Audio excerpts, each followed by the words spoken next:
சொல்லிட்டான்னா, முதலாவது நான் உங்க இருதயத்தை ஸ்திரப்படுத்த போறேன், முதலாவது நான் உங்க இருதயத்துல இருக்கக்கூடிய எல்லா அழுக்கு கசடு எல்லாத்தையும் எழுதி போட்டு தூக்கி தூர போட்டு நான் அதை ஸ்திரப்படுத்த போறேன். அந்த இடத்துக்குள்ளால எந்த ஒரு தீங்கான எண்ணங்களும் கேடான எண்ணங்களும் வராதபடிக்கு நான் அதை பாதுகாத்துக் கொள்ள போறேன்.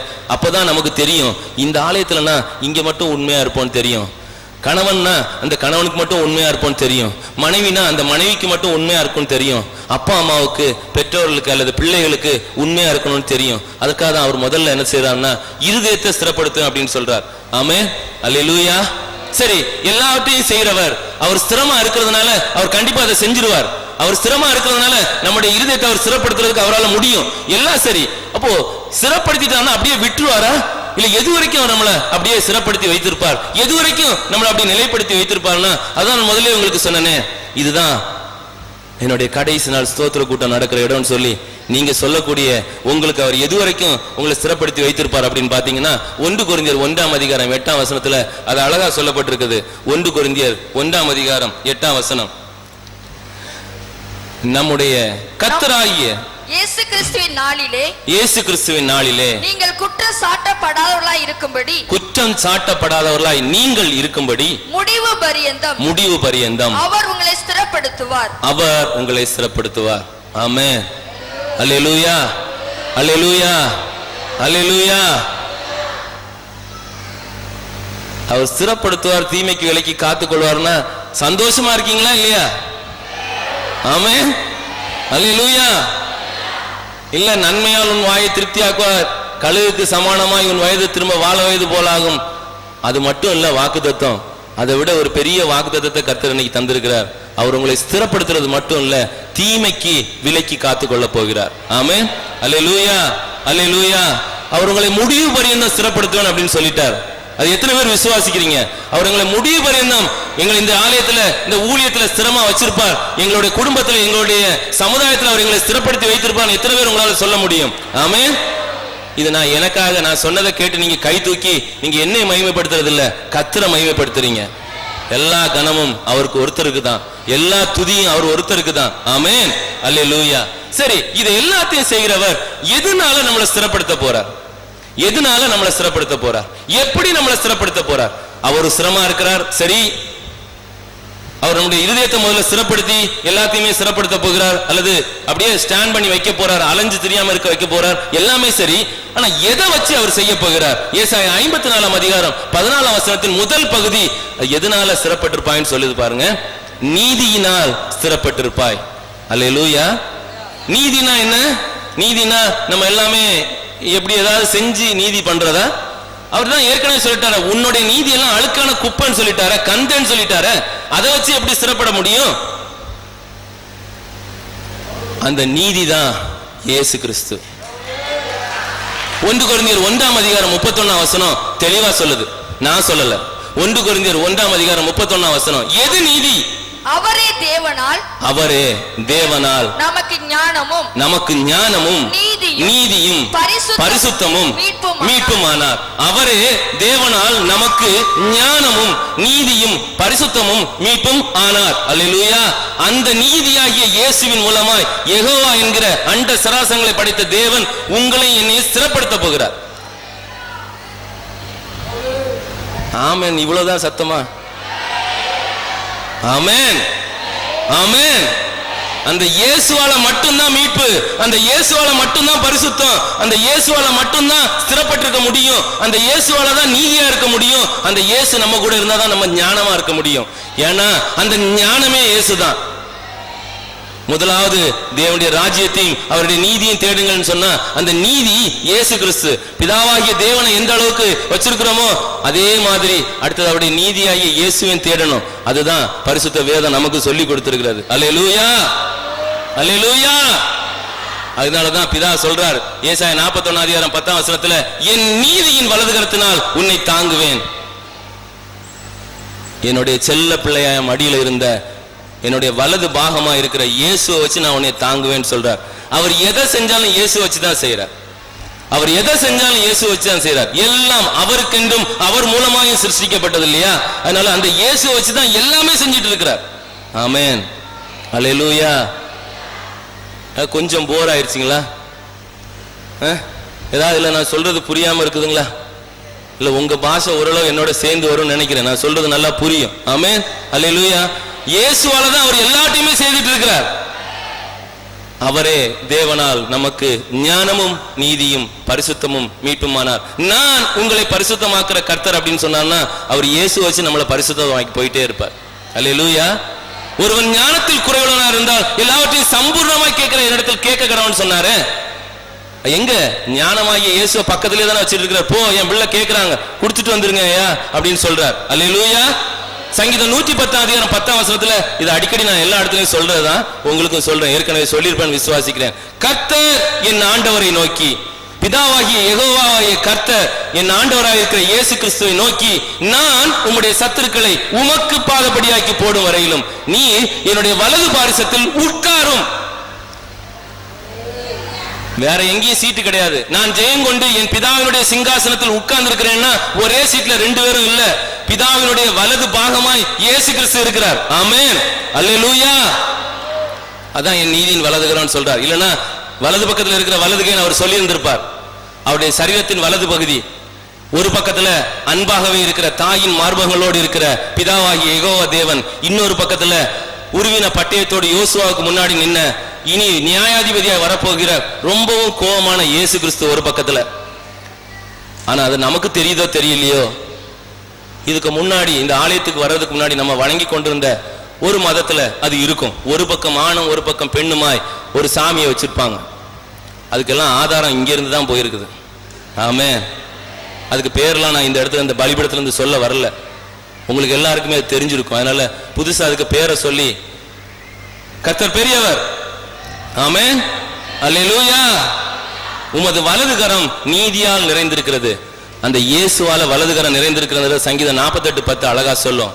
அந்த வலது கரத்தால, அந்த நீதியால தான் அவர் உங்களை இந்த இடத்துல சிறப்படுத்த போகிறார். இதை விட வேற எதுவும் தேவையில்லைங்க. இதை விட உங்களை இந்த இடத்துல நீங்க சிறப்பட்டு இருக்கிறதுக்கு வேற எதுவுமே தேவையில்லைங்க.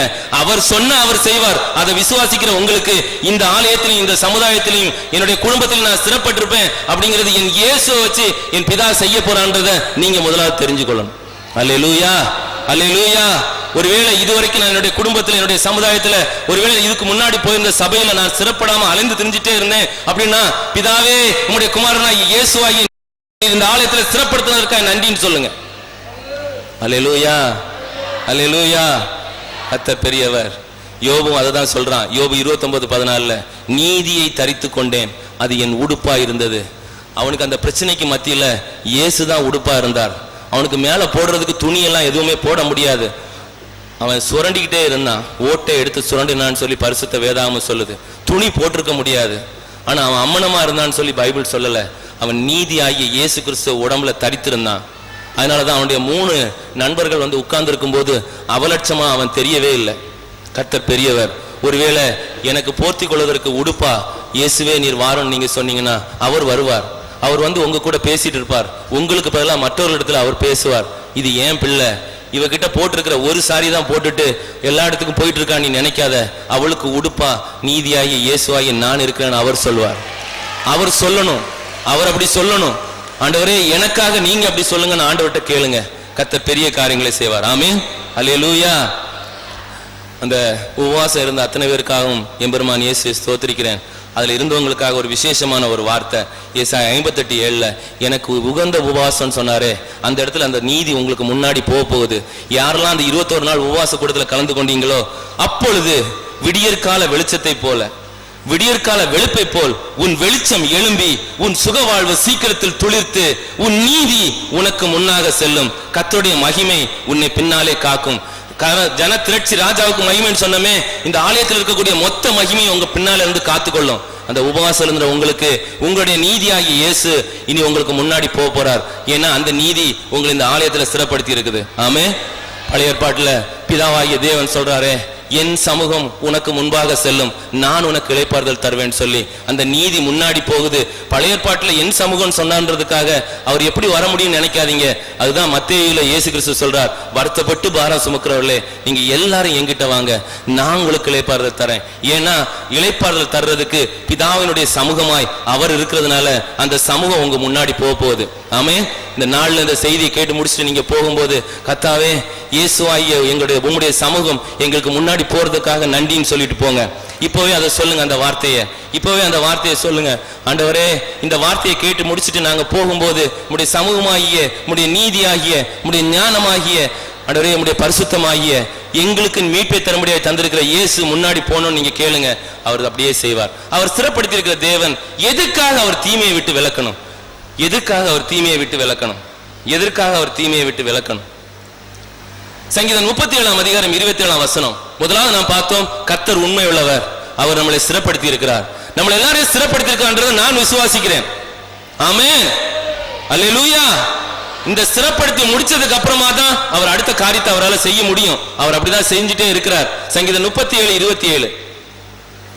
தீமையை விட்டு விலகி நன்மை செய், என்றென்றைக்கும் நிலைத்திருப்பாய். இந்த இடத்துல என்னென்றைக்கு நிலைத்திருக்கும்படிக்கு நீங்க எந்த ஸ்தானத்துல ஸ்திரமா இருக்கணும்னு நினைச்சீங்களோ அந்த இடத்துல நீங்க நிலைத்திருக்கும்படியாய், ஸ்திரப்பட்டிருக்கும்படியாய் அவர் என்ன செய்ய போறாருன்னா தீமையை விலக்க போறார். நீங்க நன்மை செய்யணும். நன்மைன்னா என்ன? அதை ஒரு வார்த்தை சொல்லிடுறேன். நன்மை செய், நன்மை செய்யும் சொல்லிட்டே இருக்கீங்களா ஐயா? எங்கேயா இருக்கு நன்மை? யாக்கோபு 2 அதிகாரம் 8 வசனத்துல ரொம்ப தெளிவா போட்டிருக்கோம். நன்மைன்னா அதுதான். யாக்கோபு 2 அதிகாரம் 8 வசனம். உன்னிடத்தில் நீ அன்பு கூறுகிறது போல, உன்னிடத்தில் நீ அன்பு கூறுகிறது போல பிறனிடத்திலும் அன்பு கூறுவாயாக என்ற வேத வாக்கியம் சொல்லுகிற, என்ற வேத வாக்கியம் சொல்லுகிற ராஜரீக பிரமாணத்தை நீங்கள் நிறைவேற்றினால் நன்மை செய்வீர்கள். நீங்க அப்படி இருக்கீங்களான்றதை மட்டும் பார்த்துக்கங்க. உன்னிடத்தில் நீ அன்பு கூறுவது போல பிறனிடத்திலும் அன்பு கூறுவாயாக என்கிற ராஜரீக பிரமாணத்தை நீங்கள் கை கொண்டால் நீங்கள் நன்மை செய்வீர்கள். அதுதான் நன்மை. அது நம்ம செய்யறோமா இல்லையா நீங்க பார்த்துக்கொள்ளுங்க. தீமையை விட்டு விலகி நன்மை செய், என்னென்றைக்கு நிலைத்திருப்பாய். அந்த தீமையை விட்டு விலகி நன்மை செய்யணும். அந்த தீமையை விட்டு விலகி நன்மை செய்யணும். அது என்னையா தீமை? நன்மை செய்யணும், தீமையை விட்டு விலக்குவாரெல்லாம் சொல்றீங்களே, அது என்னையா தீமை? எரேமியா 2 அதிகாரம் 13 வசனம். கர்த்தராகிய ஆண்டவர் சொல்றார், என் ஜனங்கள் 2 தீமையை செஞ்சாங்க. நன்மை என்னன்னு சொல்லி பார்த்தோமே, தீமை தெரியணும்ல, தீமை தெரியணும்ல நமக்கு என்னன்னு சொல்லி. தீமையை பார்க்க மாட்டாத சுத்த கண்ணன்னு சொல்லி ஆபகு 1:13 படிக்கிறோமே, அந்த தீமை தான் என்ன? 2 தீமை. என் ஜனங்கள் 2 தீமைகளை செய்தார்கள். என் ஜனங்கள் 2 தீமைகளை செய்தார்கள். ஜீவ தண்ணீர் ஊற்றாகிய என்னை விட்டு விட்டார்கள். தண்ணீர் நிற்காத தொட்டிகளாகிய வெடிப்புள்ள தொட்டிகளை தங்களுக்கு வெட்டி கொண்டார்கள். 2 காரியம் தான் பரிசுத்த வேதத்துல தீமைன்னு சொல்லப்பட்டிருக்கு. ஒண்ணு, இந்த இடத்துல வந்து உட்கார்ந்திருந்து ஆசீர்வாதங்களை பெற்றுக்கொண்ட நம்ம அவரை விட்டு விலகி போயிட்டோம், அல்லது யாரோ விலகி போயிருக்கிறாங்க. 2வது, இங்க இருந்து இந்த உயிருள்ள தேவனை ஆராதிச்ச யாரோ, அல்லது இந்த உயிருள்ள தேவனை விட்டு விலகி போய் மறுபடியும் அவங்க விக்கிரகங்களுக்கு பின்னாடி போயிட்டு இருக்கிறாங்க. ஆண்டவர் சொல்லக்கூடிய தீமைன்றது 2 தான். ஒரு தீமை, என்னை விட்டுட்டாங்க. 2வது, எனக்கு பதிலா வேற எதையோ ஒன்று வச்சிருக்கிறாங்க. ஒருவேளை நீங்க சொல்லலாம், இல்ல நான் இயேசுவை மட்டும்தான் நம்பி வந்திருக்கிறேன், நான் இயேசுவை மட்டும்தான் நம்பி இருக்கிறேன், எனக்கு இயேசுவை தவிர வேற ஒரு தெய்வமும் தெரியாதுன்னு வேணா நீங்க சொல்லலாம். ஆனா கர்த்தர் என்ன சொல்றாருன்னா, எங்கேயோ உங்களுடைய பக்கத்துல ஒரு தப்பு இருக்குது அப்படின்னு சொல்றார். எங்கேயோ ஒரு பக்கத்துல நீங்க அவரை விட்டுருக்கீங்கன்னு சொல்றார். எதையோ ஒண்ணு நீங்க ஒரு ஆல்டர்னேட்டிவா தெரிந்தெடுத்திருக்கீங்க, இயேசுநாதருக்கு பதிலா வேற எதையோ ஒண்ணு தெரிந்தெடுத்திருக்கீங்கன்னு சொல்றார். நீங்க நினைக்கிறீங்க விக்கிரகம் அப்படின்னா சில மாதிரி செஞ்சு வச்சிருக்கிறதா விக்கிரகம் அப்படின்னு நினைக்கிறோம். அது இல்ல விக்கிரகம். அவர் சொல்றத அப்படியே செஞ்சிட்டோம்னு சொன்னா அது கிரகம், நமக்கு நல்லா இருக்கும். அவர் சொல்றத, அவர் செய்யாதன்னு சொல்றத செஞ்சிட்டோம்னா அதுதான் விக்கிரகம். நான் சொல்றது நல்லா புரியுதுங்களா உங்களுக்கு? விக்கிரகம்னா என்னன்னு தெரியலன்னு யாரும் இனிமே சொல்லாதீங்க. அவர் சொல்றத அப்படியே கீழ்ப்படிஞ்சு செஞ்சிட்டோம்னா அது கிரகம். அவர் செஞ்சது நல்லா இருக்கும். ஒவ்வொன்றையும் மதினத்தின் காலத்திலே நேர்த்தியாய் செய்கிறவர், நமக்கு கிரகம் நல்லா இருக்குன்னு சொல்ல முடியும். அப்படி இல்ல, அவர் செய்யாத போகாத, இப்ப இது தேவையில்லை அப்படின்னு எதையாவது ஒண்ணு சொல்லியிருந்தாருன்னா அதையும் தாண்டி அது செஞ்சுட்டோம்னா அதுதான் விக்கிரகம். அப்புறமா 7:30 வந்துருச்சுன்னா யாரும் சொன்னான்னு கவலைப்படாதீங்க, அது நம்மளா கூப்பிட்டுக்கிட்டது. அல்லேலூயா, அல்லேலூயா, அல்லேலூயா. அதே எரேமியா 2 அதிகாரம் 11 வசனத்துல அவர் சொல்றார், எந்த ஜாதியாவது தேவர்கள் அல்லாத தங்கள் தேவர்களை மாற்றினது உண்டோ என்று பாருங்கள். என் ஜனங்களோ வீணானவைகளுக்காக தங்கள் மகிமையை மாற்றினார்கள். இந்த இடத்துல வந்து ஞானஸ்நானம் எடுத்து உட்கார்ந்துட்டு இதுல ஆசீர்வாதத்தை எல்லாத்தையும் வாங்கிக்கிட்டு பொண்ணுக்கு திருமணத்தை பார்க்கும்போது மட்டும் ஜாதி கோத்திரம்னு சொல்லிட்டு மறுபடியும் பழைய குழியில கொண்டு போய் பிள்ளைங்களை தள்ளி விடுறோம்ல. வீணானவைகளுக்காக நீ காத்துரு, கத்தருக்கு காத்திருக்கிற ஒரு நாள் வெக்கப்பட்டு போறதில்லைன்னு சொன்னாரே, அப்படி காத்திருக்க முடியாம பிள்ளைக்கு வயசு 25 ஆயிடுச்சியா, பரவாயில்ல அவ போற இடத்துல போய் சரி பண்ணிடுவா அப்படின்னு சொல்லிட்டு நீங்களா ஒரு அண்டர் எஸ்டிமேட் பண்ணிட்டு எங்கேயோ ஒரு இடத்துல படுகொலிக்குள்ளால தள்ளி விட்டுடுறோமே நம்முடைய பிள்ளைங்களை. வீணானவைகளுக்காக, வீணானவைகளுக்காக. அது நல்லதுன்னு கர்த்தர் சொல்லல. இது மட்டும் அல்ல காரியம், அது சொன்னா நேரம் போதாது. அதனால நான் உங்களுக்கு ஒரே ஒரு காரியத்தை ஞாபகப்படுத்தும்படியாக அதை சொல்லி இருக்கிறேன். வீணானவைகளுக்காக தங்கள் மகிமையை மாற்றினார்கள்.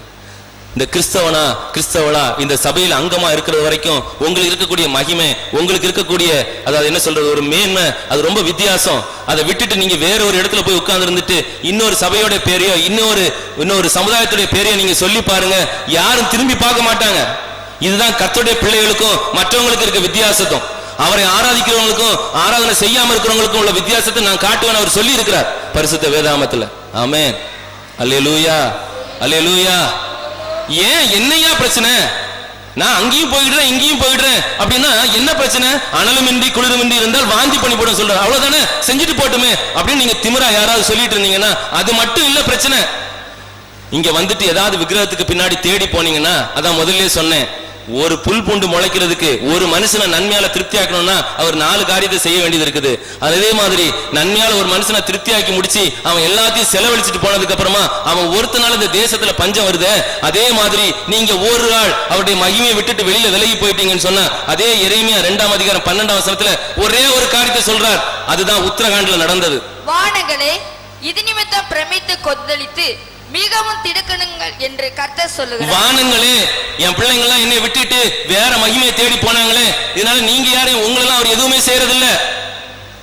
தேசம் எல்லாம் என்னுடையதுன்னு சொன்னாரு, எங்கேயாவது ஒரு பக்கம் போட்டுறாரு, யாரையா ஒருத்தர் கட்டம் கட்டி தூக்கிடுறாரு. கொஞ்சம் நஞ்சம் இல்ல, எத்தனையோ 1000 போயிருக்குது, நமக்கு தெரியாது உத்தரகாண்டோட முழு ரிசல்ட்டும். வானங்களே இது நிமித்தம் பிரமித்து கொந்தளித்து மிகவும் திடுக்கிடுங்கள் என்று கர்த்தர் சொல்லுகிறார். ஏயா நான் ஒரு ஆள் இந்த ஆலயத்துல வந்துட்டு இன்னொரு இடத்துக்கு போனதுனால இவ்வளவு பிரச்சனையா? ஆமா பிரச்சனை. ஒரே வார்த்தையில சொல்லிட்டார், உன்னிடத்தில் நீ அன்பு கூறுகிறது போல பிறனிடத்திலும் அன்பு கூறுவாயாக என்கிற ராஜரீக பிரமாணத்தை கை கொண்டால் நன்மை செய்வீர்கள், அல்லனா அது தீமைதான். கர்த்தர் பெரியவர், அல்லேலூயா. அந்த தீமையை விட்டு விலகிதான் நன்மை செஞ்சா ஸ்திரமா உட்கார்ந்து இருக்கலாம்னு சொல்றார். பொல்லாத வழிகளை விட்டு திரும்பணும்னு சொல்றாரு, அது இதுதான். அந்த பொல்லாத வழிகளை விட்டு நான் திரும்ப போறேன் ஆண்டவரே, இந்த நாள் முதற்கொண்டு என் கையில என்ன தாயத்து இருந்தாலும் சரி, என்னுடைய வீட்டுல என்ன விக்கிரகங்கள் இருந்தாலும் சரி, நான் எடுத்து போட்டு ஒருத்தருக்காக நான் ஜீவிப்பேன்னு சொல்றவங்களுக்கு அவர் நன்மையை எனக்கு தந்துதான் அனுப்புவார். அவர் இன்னைக்கு நன்மையை தந்துதான் அனுப்புவார். இல்ல எங்க கணவனார் ரொம்ப கோபக்காரர் அப்படின்னா அவர் ரொம்ப கோபக்காரர். இயேசு கிறிஸ்து சங்கீதம் 2ஆம் அதிகாரம் 12ஆம் அதிகாரம் சொல்லுது, குமாரன் கோபம் கொள்ளாமலும் வழியில் அழியாமலும் இருக்கும்படிக்கு அவரை முத்தம் செய்யுங்கள், கொஞ்ச காலத்தில் அவருடைய கோபம் பற்றி எரியும். ஏசு அன்பானவர்னு சொல்லிட்டே உட்கார்ந்துட்டு இருக்காதீங்க, ரொம்ப கோபக்காரரு. உலகத்துல இருக்கக்கூடிய எல்லா வீச்சர்கள் வச்சிருக்கிற கடவுள் எல்லாம் பார்த்துட்டு பயந்துட்டு இருந்திருக்கிறோம், ஆனா ரொம்ப கோபக்காரர் தான் இன்னைக்கு ஆசீர்வதிக்கிறவரா இந்த இடத்துல வந்து உட்கார்ந்துட்டு இருக்கிறார். அவர் கோபப்படுறதுக்கு ஒரு செகண்ட் தான் வேணும். அல்பாயுசுல போகாம இருக்கணும்னா அவரை முத்தம் செய்யணும். இந்த ஆலயத்துல இதுதான் என்னுடைய ஆலயம், இங்க நீர் இருக்கிறது நாம தெரிந்து கொண்டேன்னு சொல்லிட்டு இருக்கணும். அப்போ தப்பி போக பண்ணுவார். ஆமே, நீடித்த நாட்களால் அவனை திருப்தியாக்கி, அதான் சங்கீதம் 91:16. அதை செய்யணும்னா, அந்த ரட்சிப்பை பார்க்கணும்னா, நம்ம குடும்பம் அழிஞ்சு போகாம இருக்கணும்னா, நீடித்த நாளா இருக்கணும்னா அந்த இயேசு கிறிஸ்து கோபப்படக்கூடாது. அந்த இயேசு கிறிஸ்து கோபப்பட்டார்னா மறுபடியும் ஒரு உத்தரகாண்ட் வந்தா இனி இந்த நாகப்பட்டினம் தாங்காது. அல்லேலூயா. அதிகமான தண்ணீர்கள் மேல் இருக்கிறவர். இன்னைக்கு வாஸ்தவமே சங்கீதத்துல அதிகமான தண்ணீர் எங்கெங்க இருக்குதோ, அது சமுத்திரமா இருந்தாலும் சரிதான், உறைபனியா இருந்தாலும் சரிதான், அந்த இடத்துல ஆவியானவர் அசைவாடிட்டே இருப்பார். அவரை எங்கேயாவது துக்கப்படுத்தணும்னா எபேசியர் 4ஆம் அதிகாரம் 30ஆம் வசனம், மறுபடியும் ஒரு சுனாமி வரக்கூடாது, மறுபடியும் ஒரு உத்தரகாண்ட் இந்தியாவுக்குள்ள வரக்கூடாது. அன்றியும் நீங்கள் மீட்கப்படும் நாளுக்கென்று முத்திரையாக பெற்ற தேவனுடைய ஆவியை, தேவனுடைய பரிசுத்த ஆவியை துக்கப்படுத்தாதிருங்க. இங்க ஒரு கால் அங்க ஒரு கால் வச்சிட்டு இருக்காதீங்க. இங்க ஸ்திரப்பட்டுட்டோம், இந்த ஆலயத்துல மெம்பர் ஆயிட்டோம், இந்த ஆலயத்துல தான் விசுவாசியா இருக்கிறோம், தசமபாகம் தான் கொடுக்குறோம் அப்படின்னு சொல்லிட்டு இல்ல